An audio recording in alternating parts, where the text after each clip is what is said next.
Okay, folks, it's your buddy, me, Mike Messier. Here's to you. So we have an instant movie review tonight of Firestarter.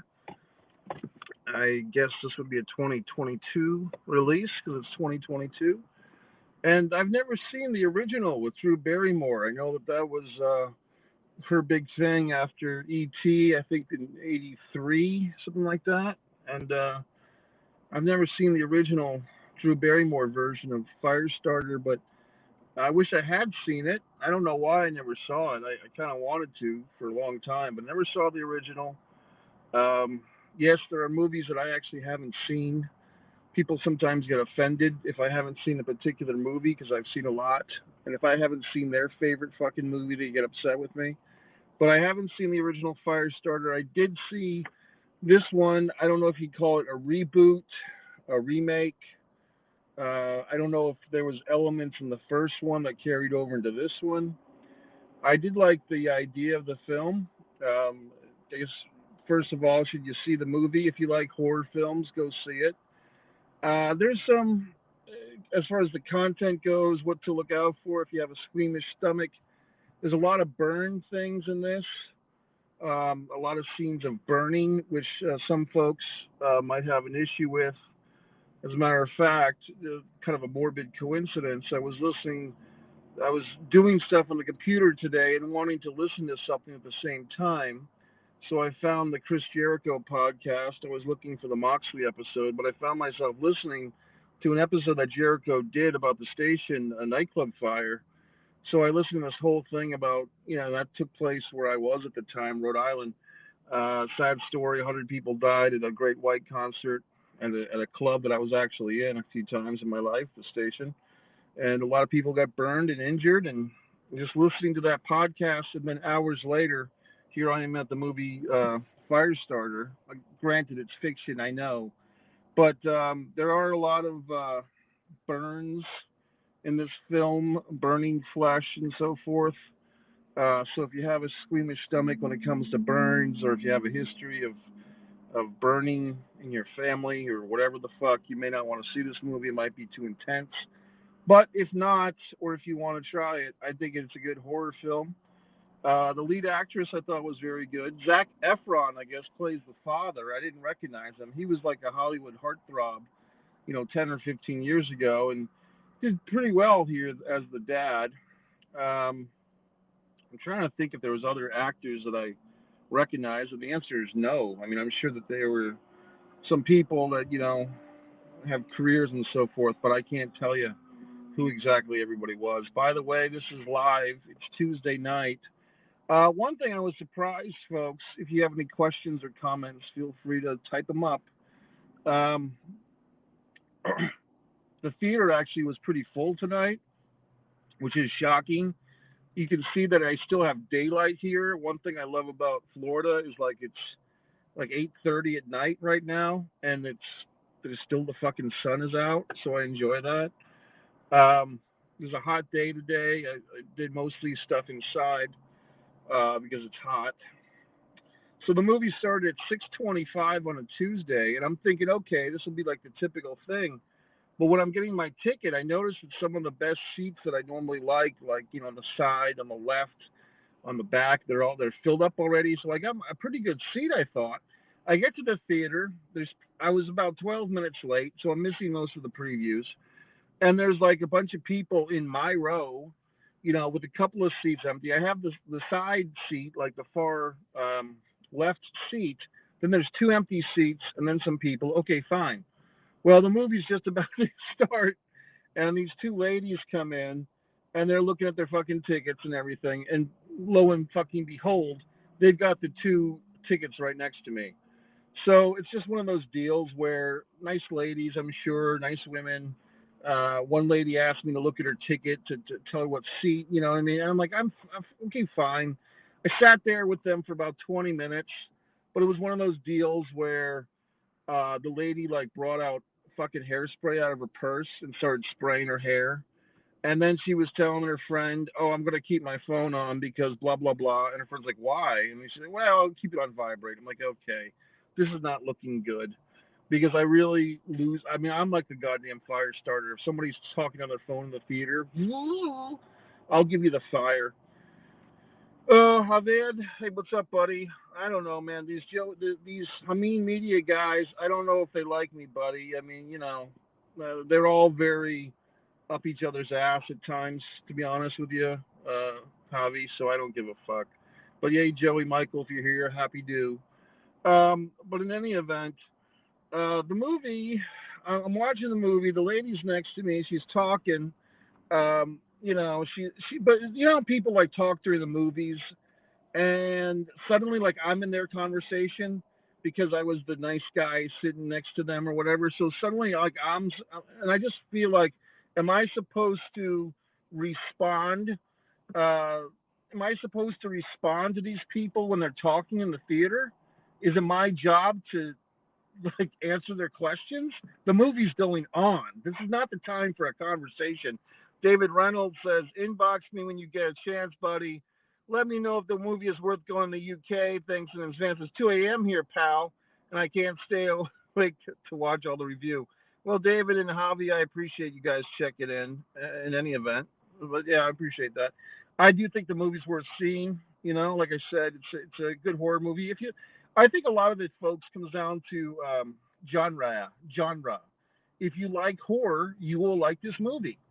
You know what I mean? It's not like, for instance, I think the best horror movies, and maybe Javi will agree with me here, is A Quiet Place 1 and 2 over the last couple of years. That and the Annabelle movies, with the forensic scientists from the 70s. Like, I think those are the gold standards right now for horror. Like, whenever I see one of those two franchises, either A Quiet Place or the Annabelle Conjuring films, wow, I got that off the top of my head. Then I'm happy to see those films, and it's been maybe a year since we've seen one or the other. But I like those. Those, I think, are the top dogs for fucking horror. And this thing was good. I wouldn't put it up there with those. But if you like horror, you like special effects, go see it. Sure, why not? But so what I did, folks, because I hate to insult people, I hate to make people feel bad. Let's see. Man's got a point here. I know that feeling, Mike. Whenever I'm in a situation like that, I always think, what would Larry do? Is that Larry David? And I would sometimes act on it. Yeah, I got you, buddy. Larry David, exactly. I've been watching a lot of his clips on YouTube lately. To be honest, like, it's the official Curb Your Enthusiasm clips YouTube page. It's not as good as watching full episodes, because a lot of these episodes, like deep in the series, like the 6, 7, 8, 9, 10, um, seasons, I haven't seen. And I know that in the show, like, Larry and Cheryl broke up, and then Cheryl started banging Ted Danson, and so on and so forth. And Richard Lewis looks like hell. What else? So this is my little move, guys. Ahmed, Javi, David, whoever's watching. When there was a little break in the action, like, you've got to know when to do this. Like, something big happens in the movie, and then I kind of made a little side joke. The ladies laughed next to me. Then I slid out. I did go to the men's room, and then I came back, and I kind of, like, because they were like 4 rows up. I was sitting up with them up 4 rows up. Then I just kind of looked. I'm like, oh, here's a seat in the front row that happens to be open. I'll sit here. So it's like no one gets offended. You know what I mean? Like, I didn't say to these ladies, hey, you're making too much noise. You're digging into your popcorn box too much. You're crunching too loud. I'm not comfortable with the fact that your phone's on vibrate. I didn't go into all that. To them, I was like, oh, he went to the bathroom, he came back, and there was a different seat, and he took it. I haven't hurt anyone's feelings. There's no hashtagging necessary, and everyone's excited. Fucking vultures out here, for Christ's sake. God. But the movie was good. I enjoyed it. So there you have it. I don't know what else to say. I guess the whole big thing, I guess I'll segue into just a brief wrestle talk. For those that aren't into wrestling, I'm going to briefly discuss some wrestling things just for the enjoyment of Javi and Joey, Michael, and Ahmed, whoever's watching. So the big thing last night, Sasha Banks and Naomi leave the building. They're not happy with how they're being presented. I guess the storyline was for Naomi to turn on Sasha, get the pinfall over Sasha, and then Naomi in this 6-woman match. Then Naomi pins her partner with a turn, like a sort of a turn, and then Naomi goes to this pay-per-view and fights Bianca, and the ladies, Sasha and Naomi, weren't having it. They didn't like that idea. That this is just what we're getting, the drips of the story. I don't know what to say, folks. I mean, I really feel emotionally detached to all this stuff right now. Uh, when I go on wrestling Twitter and I see people getting so worked up about this stuff, I feel a little above it, to be honest with you. I'm concentrating on my own life, writing my own books, doing things for myself, about myself, by myself. And for me to placate to these wrestlers that don't have half of my fucking intelligence or creativity is beneath me at this point. So I hope they all figure it the fuck out. I mean, as far as in-ring abilities, I'm more of a Sasha Banks fan than Naomi. I've described Naomi's wrestling style as being choppy because you can kind of see her, planning out her moves. I mean, she does a lot of high flying stuff, which is great. She's very good at it. But you can kind of see her working on her moves too much.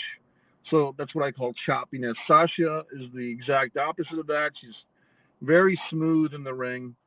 I believe I probably saw her wrestle in the old New England territories, like the Sheldon Goldberg promotion, maybe even Top Rope Promotions, because we were kind of in New England at the same time. And, I know I met the guy that trained Sasha a little bit, nice guy.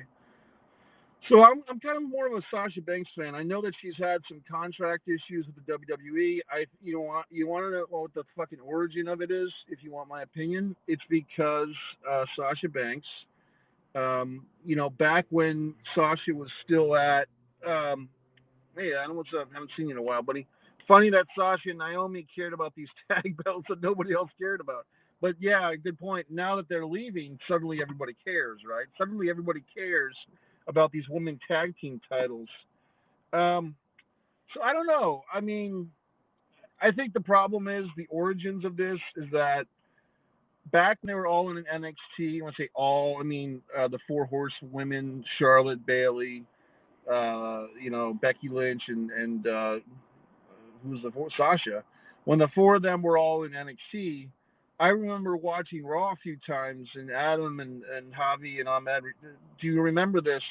The fans were literally chanting, "We want Sasha! We want Sasha!" And the ladies weren't even on the main roster yet, and people were. You could hear it on Raw. We want Sasha.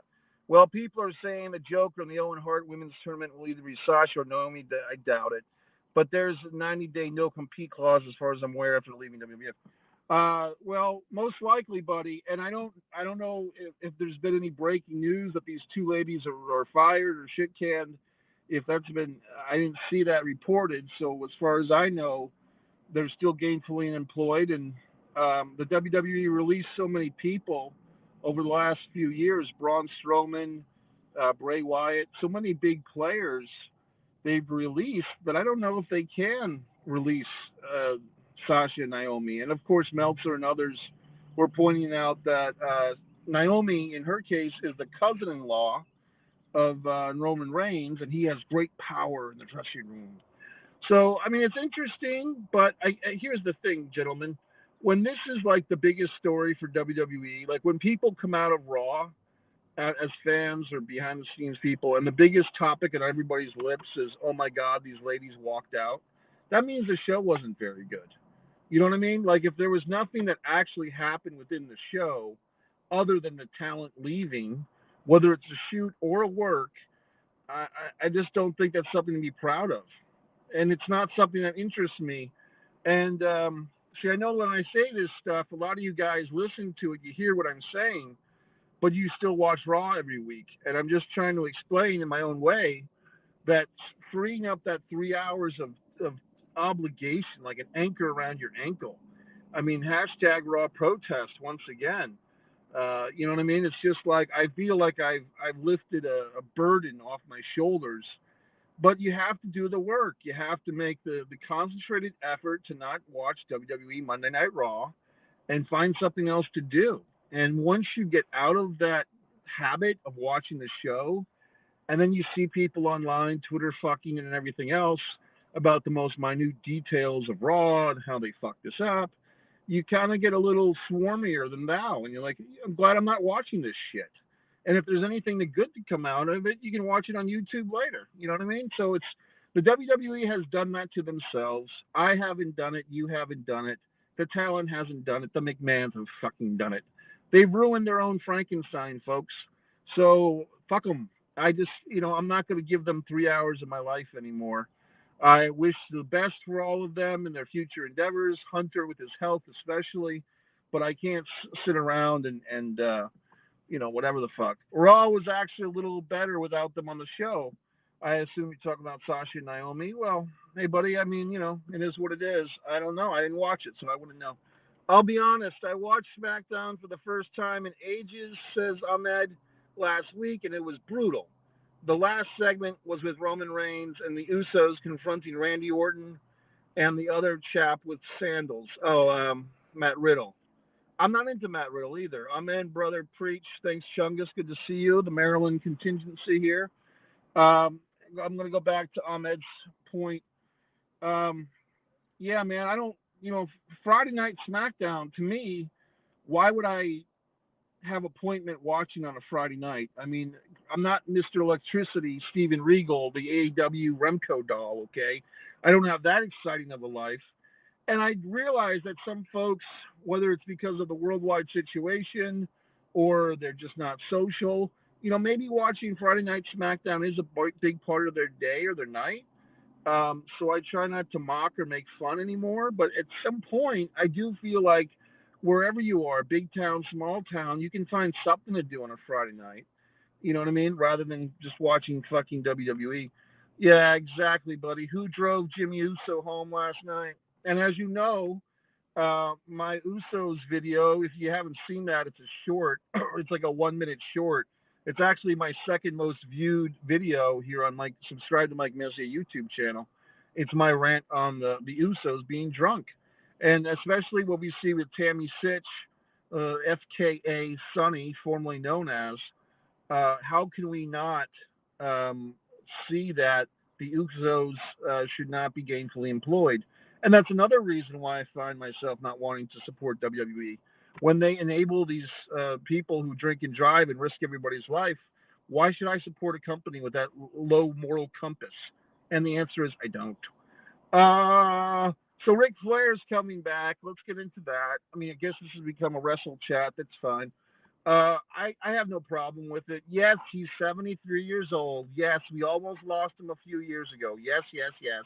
But if you've seen his fucking ring work with Jay Lethal, I mean, tell me that he can't do a fucking 6-man tag. And I mean, just the match that I kind of predicted or other people did, but it looks like possibly the match is going to be FTR and Ric Flair against the Rock and Roll Express and Ricky Steamboat. That's right, buddy. That's right, Chungus. Sleazy, murderer, Sonny. Murdery. Good word. Oh, no. Okay. AEW hardly, here we go. AEW hardly fails to disappoint. Double or Nothing is looking to be a great card. By the way, Mike, what did you think of Stone Cold and his big return? Good point. Sorry if you made a video about that. I didn't see it. That's okay. I did make a video, I think, a WrestleMania Night 1 recap. I think I did both nights separate videos, but I did do a WrestleMania recap. The first night I watched it at home. The second night I went to the movie theater because I forgot about it the first time. But the second night I did go. I mean, I gave him $10 of my money, so fuck. Look at me. But I thought Stone Cold's return was a lot better than expected. I understood fully the reason to not promote it as a match. I'm talking about Stone Cold Steve Austin and Kevin Owens, because I think it was a day of decision that Stone Cold woke up and he had his, how did he feel that day? Because when you meet some of these athletes, I met Joe Theismann, who had his leg crunched by LT, Lawrence Taylor. Some of these guys, it's just the luck of the draw. They could wake up feeling great. They could wake up feeling like crap. So I think Stone Cold, I don't know if it was by his request or what, but just don't promise what you can't deliver. but over deliver if you can. And I think that's what they did, and I'm proud of them. I mean, it was a good match. Yes, I mean Stone Cold didn't take his shirt off, so he's probably 20 or 25 pounds heavier than his fighting weight, but he still looked really good. And Kevin Owens did his part. Kevin Owens, he did his part in that match. I thought it was good, so I liked it. Adams got a point. I may have the opportunity to go to this Jim Crockett Conrad money grab Flair match. Well, you should go, Adam. I mean, you really should. I think if you have the opportunity, I think it would be a thing. Look, I'll be honest with you. I've clicked on the ticket button a few times. The tickets aren't on sale yet. I was tempted to go to the Crockett Cup, to be honest with you, and looking at how far it would take me to get over there to Nashville and all that stuff. If nothing else, I'll order it on the pay-per-view, the fight thing. I mean, Now here's the question: is this a Terry Funk retirement? I mean, I went to one of Ivan Koloff's retirement shows. You know what I mean? So anyway, folks, there's some things that are happening right now that I have to attend to. I have to get going. Uh, I'll take one more question here. Are you planning on booking tickets for Flair's last match, Mike? At this exact moment, no, Ahmed, but I am considering it. Um, but you know what's really sucks, man? If I were to go to Tennessee from where I'm at in Jacksonville, I would drive myself. That's how I like to do business. I just like to be the master of my own domain. And the gas here is 4.50 a fucking gallon. So any trip you wanted to take, suddenly you have to weigh the pros and cons of it because you're going to spend twice as much money on gas, and that just kind of sucks. So there's going to be a lot of Florida vacations for me this year. Like, you know what I mean? There was a reason for me to go to New England last week. A personal matter, I couldn't go, really because of cost. I mean, I hate to say it, but it's true. I'd only like to see Shivani holding the mic for Flair one more time. I do feel like it's going to be a ad-free shows, sausage fest. Like Arn will be there. They'll probably have Jeff Jarrett wrestle on the card. Um, I think it's Tully hopefully will be there. I think it's going to be really interesting. It'd be interesting if they brought in Tessa Blanchard for the undercard. I mean, it seems like she can't keep a job, but Conrad's got a big heart. Maybe he'll book her. And this is interesting. Is Conrad a full-time booker now? They're calling it Jim Crockett Promotions, which is interesting. Interesting. Do we know the actual final show that Jim Crockett Promotions produced before selling to the NWA? I mean, I know that Starrcade '88 was technically a Ted Turner production. That was, the new ownership, Starrcade '88. But I just kind of wonder what was the Adam or Ahmed or anybody, Javi, if you want to look into this, what was the last JCP show? I don't know the answer. I'm asking you guys. Pro Wrestling Trivia. I appreciate the clicks. If you can go to Amazon and click on Pro Wrestling Trivia, if you're having a hard time finding it, you shouldn't. Just go to Amazon, put Mike Messier Pro Wrestling Trivia, or go to MikeMessier.com and scroll down and play my trivia game. It's fun. Okay, folks, that's it. I'm going to go. Have a good night, gentlemen.